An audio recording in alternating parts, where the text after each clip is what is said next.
नमस्कार, स्वागत है आप सभी का सीएनबीसी आवाज़ के इस खास सेगमेंट में। और आज चीनी के उत्पादन, उपलब्धता और एथेनॉल पर चर्चा के लिए हमारे साथ मौजूद हैं इस्मा के प्रेसिडेंट एम प्रभाकर राव। राव साहब, बहुत स्वागत है आपका। और मेरा पहला सवाल आपसे यही होने वाला है कि इस्मा को अब चीनी उत्पादन और एथेनॉल के लिए डाइवर्जन कितना होने की उम्मीद है? इस साल की क्लोजिंग स्टॉक की अगर मैं बात कहूँ तो कितना रह सकता है?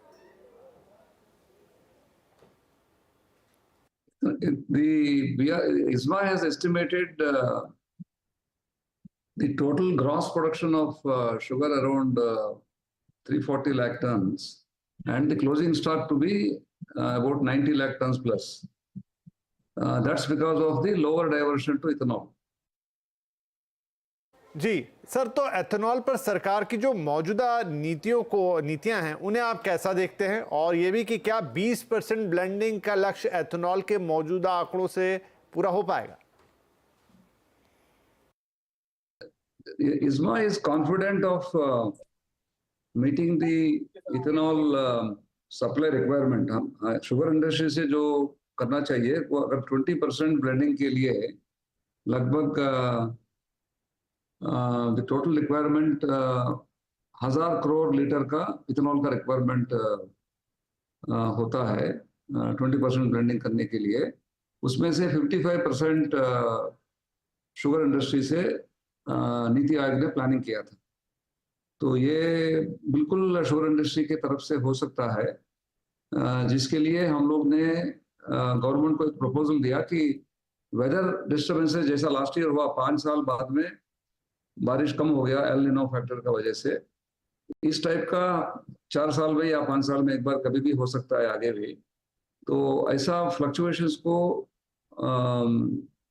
रोकने के लिए sugar stabilisation, sugar cane production stabilisation करने के लिए हम लोग ने एक national mission on sugar cane एक प्रस्ताव दिया। इस्मा और नेशनल फेडरेशन दोनों साथ साथ मिलकर हम लोग एक प्रपोजल बना के दिया।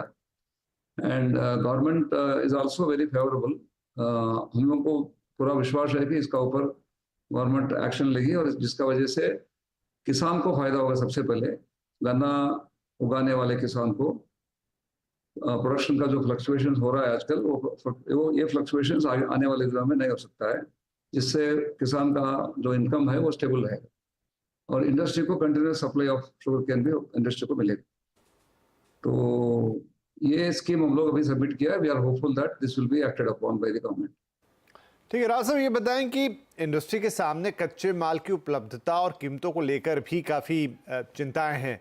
इस पर आपने सरकार को जो प्रस्ताव भी दिया है उसका कोई डिटेल अगर आप हमारे साथ शेयर कर पाएं। हाँ जरूर। India is growing sugar cane. करीब हमारा पूरा देश में 57 लाख हेक्टेयर्स में शुगर केन का कल्टीवेशन होता है।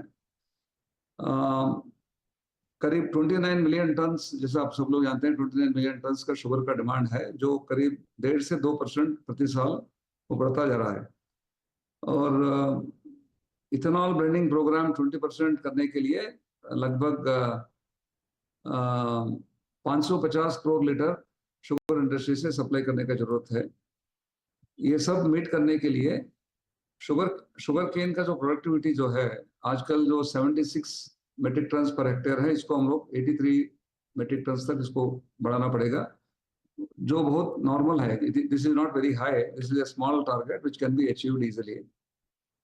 हम लोग ये भी एस्टिमेट कर रहे हैं कि ये 57 लाख हेक्टेयर्स का जो एरिया है ये बढ़ करके करीब 62 लाख हेक्टेयर तक जाना चाहिए ये रिक्वायरमेंट पूरा होने के लिए। ये भी बहुत नॉर्मल टारगेट है, which is hardly about 3-4% area expansion. ये भी बिल्कुल अचीव हो सकता है। और तीसरा, यील्ड फ्लक्चुएशन जो हो रहा है बारिश के कारण, इसको फ्यूचर में अरेस्ट करने के लिए हम लोग एक national mission on sugar cane propose किया। जो अभी एग्जिस्टिंग स्कीम्स है गवर्नमेंट का, जैसा कि पर drop more crop scheme, supporting drip irrigation, तो वो स्पेसिफिकली खास करके शुगर केन फार्मर्स के लिए इम्प्लीमेंट करने के लिए हम लोग ने प्रस्ताव दिया। Watershed management and watershed development, इसका भी हमने प्रस्ताव दिया। क्रॉप रेसिड्यू मैनेजमेंट, ये भी एक चालू स्कीम है, लेकिन शुगर केन के लिए स्पेसिफिकली हम लोग इसको इम्प्लीमेंट करने के लिए प्रस्ताव दिया। मैकेनाइजेशन, कई राज्य में लेबर का शॉर्टेज बढ़ता जा रहा है, जिसका वजह से गन्ना कटने के लिए जो लेबर चाहिए, लेबर का कमियां हो रहा है, तो इसलिए हम लोग मैकेनाइजेशन का भी प्रस्ताव दिया। नेशनल एग्रीकल्चर डेवलपमेंट प्रोग्राम, ये भी एक चालू स्कीम है, जिसमें सपोर्ट मिल सकता है किसान को सीड के लिए और बाकी इनपुट्स के लिए। तो ये सारा outlay, all these projects outlay is expected to be around 38,000 crores. ये 38,000 crores over a period of 5 years, 1 साल के लिए नहीं, 5 साल के लिए प्रोग्राम है। अगर ये इम्प्लीमेंट होता है तो अगली बार जब भी ऐसा स्थिति होगा, एल नीनो जैसा स्थिति होगा, तो productivity will not be hit, it will be stable, and the schemes of meeting the domestic sugar demand, उसके साथ साथ इथेनॉल डिमांड, दोनों का हम लोग फ्यूचर में हम लोग पूरा कर पाएंगे। And more importantly the 5 crore farmers, जो 5 करोड़ फार्मर फैमिलीज जो डिपेंडेंट हैं गन्ना के ऊपर, उनको भी इससे काफ़ी फायदा होगा, particularly in drought prone areas, जिसका एस्टिमेट है हमारे पास करीब 20% area is affected by these droughts. So those farmers working in such drought-prone areas also will have a lot of benefit. Right. सब तो काफ़ी सारी चीज़ें हैं जो आपने रखी। इधर इंडस्ट्री काफ़ी लंबे वक्त से एमएसपी बढ़ाने की भी मांग कर रही है। ऐसी उम्मीद की जा रही है कि नई सरकार के आने पर इंडस्ट्री एथेनॉल और जो एमएसपी का मुद्दा है वो आपका वो सरकार के सामने रखेगी भी। इसे कैसे देखते हैं आप? 100% आपने बिल्कुल सही कहा। Industry has been requesting for harmonising the FRP and the MSP. जैसा आप जानते हैं कि ये शुगर केन का जो एफआरपी है, ये किसान को पहुंचाने का जिम्मेदारी पूरा इंडस्ट्री का ऊपर है। बाकी फसल में जैसा चावल या गेहूं, बाकी फसल में तो सरकार की एजेंसीज ये सब काम करती है, जैसा एफसीआई हुआ या इन सम अदर स्टेट्स मार्केट वगैरह, या एमएसपी किसान को पहुंचाने का काम करते हैं। लेकिन sugar industry, cooperative and private both, we are doing this responsibility on behalf of the government. Therefore, the MSP, unless it is linked to the FRP of the sugarcane, the industry may not be in a position to pay the farmers on time and pay in full, on time and full.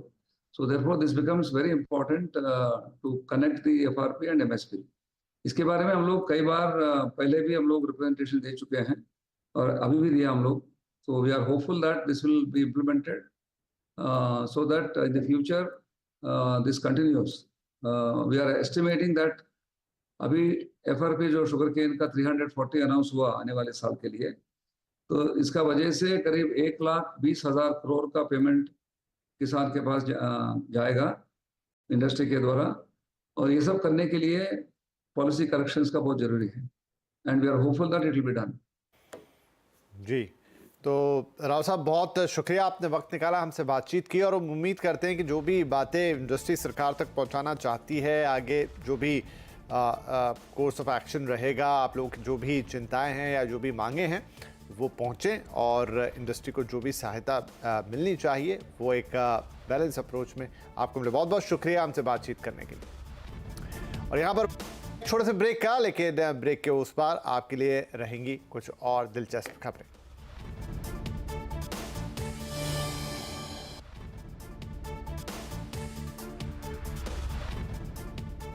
Mongia Steel presents Majboot Stocks of the Day.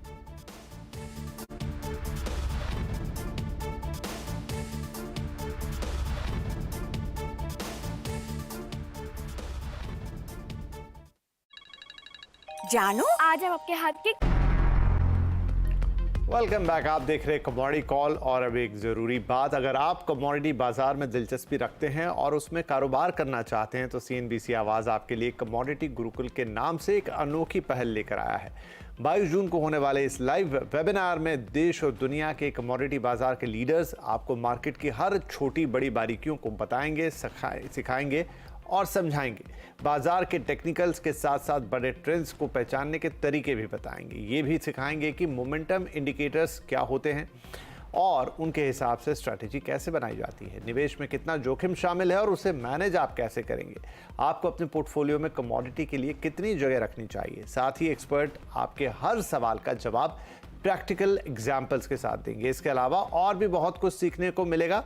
तो इस exclusive webinar का हिस्सा बनने के लिए अभी से log in कीजिए hindi.cnbctv18.com/commodity गुरुकुल पर।